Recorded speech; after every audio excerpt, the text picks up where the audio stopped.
一、二、三。香港歡迎你 ，Welcome to Hong Kong. Après l'accueil de nos amis hongkongais absolument adorables, cap sur notre hôtel, le Royal Garden, une pure merveille.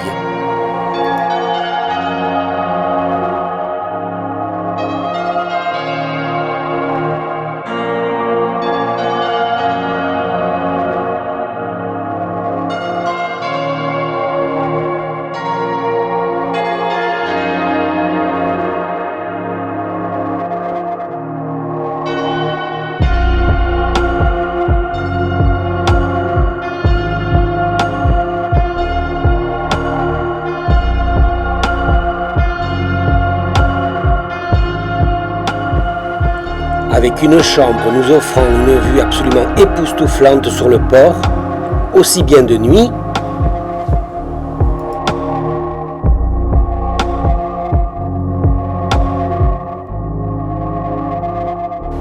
que de jour.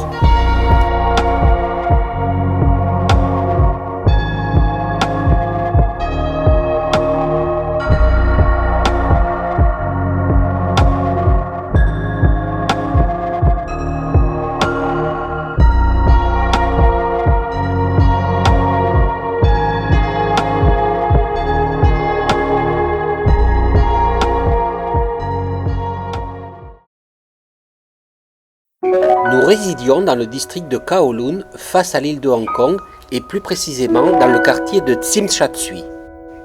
Il ne reste plus rien de l'aspect sablonneux et péninsulaire évoqué par le nom cantonné du quartier qui signifie la pointe de sable. Le béton s'est imposé, les polders ont peu à peu envahi la baie. Nous commençons notre promenade par le Waterfront Walking.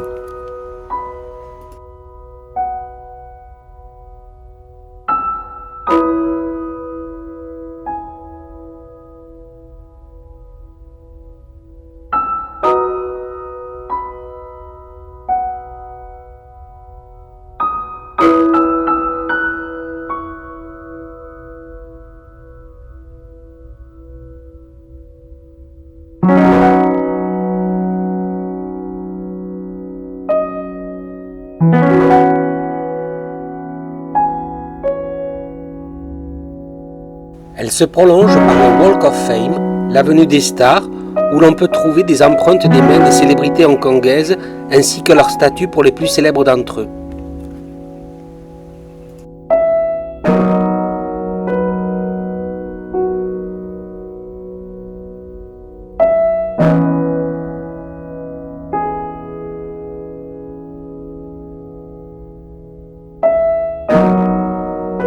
Mais c'est aussi sur cette avenue que l'on commence à trouver des centres commerciaux absolument somptueux aux marques prestigieuses.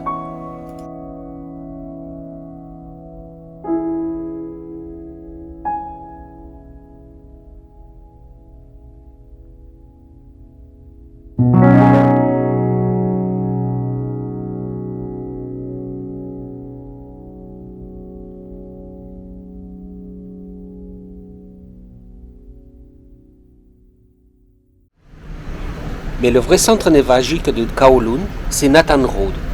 Cette avenue traverse Kowloon de part en part, marquant la frontière avec la Chine lorsque les nouveaux territoires n'appartenaient pas encore à la colonie. C'est l'artère commerçante de Kowloon, d'où pulse l'énergie du quartier.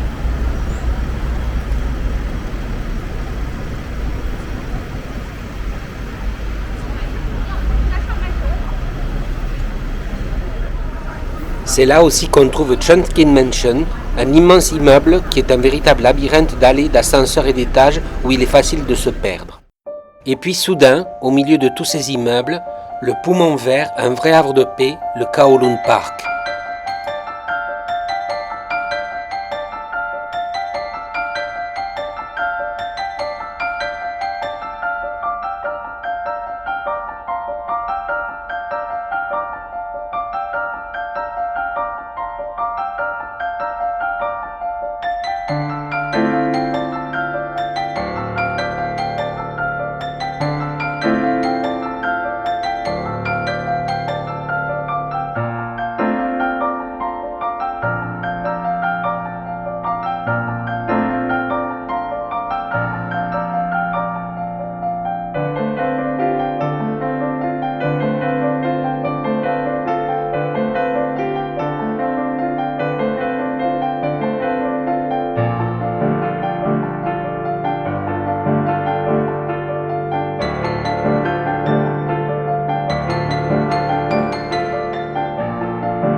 Le Kowloon Park débouche sur le Comics Walk. C'est un musée à ciel ouvert en l'honneur de tous les héros de manga.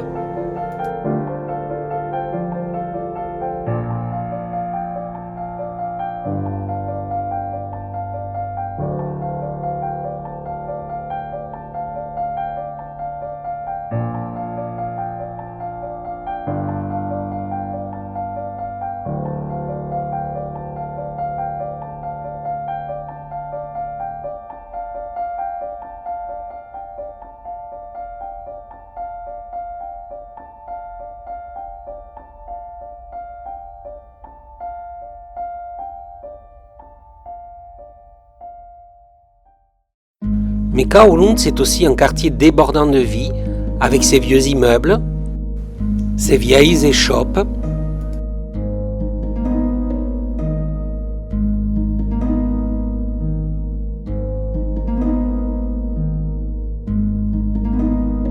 ou ses vieux cafés, comme le Mido Café, qui n'a jamais été rénové et qui est le plus ancien du quartier.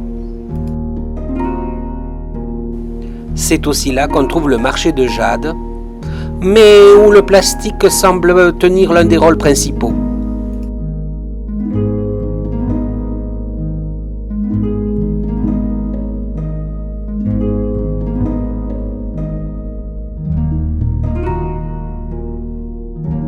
Au cœur de Yomatei, autre quartier de Kowloon, se dresse le temple de Tin O, précédé par une place bordée de banyans géants, à l'ombre desquels les habitants du quartier s'installent pour jouer au mahjong et au backgammon.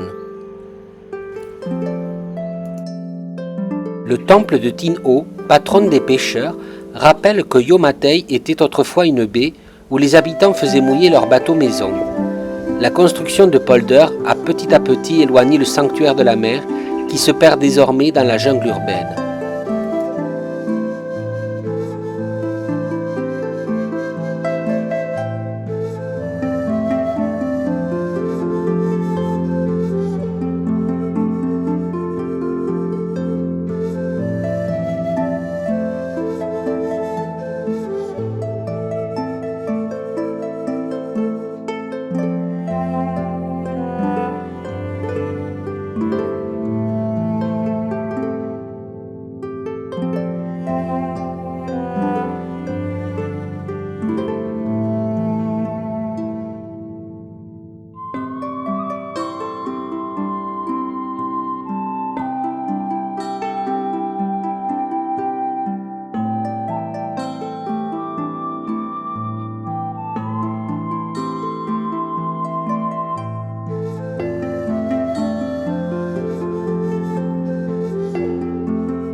Enfin, tout au bout de Kowloon, lové sur un polder transformé en Art Park, le district culturel de Kowloon Ouest a pour ambition de devenir un centre d'échange culturel et d'éducation rayonnant sur Hong Kong et l'Asie.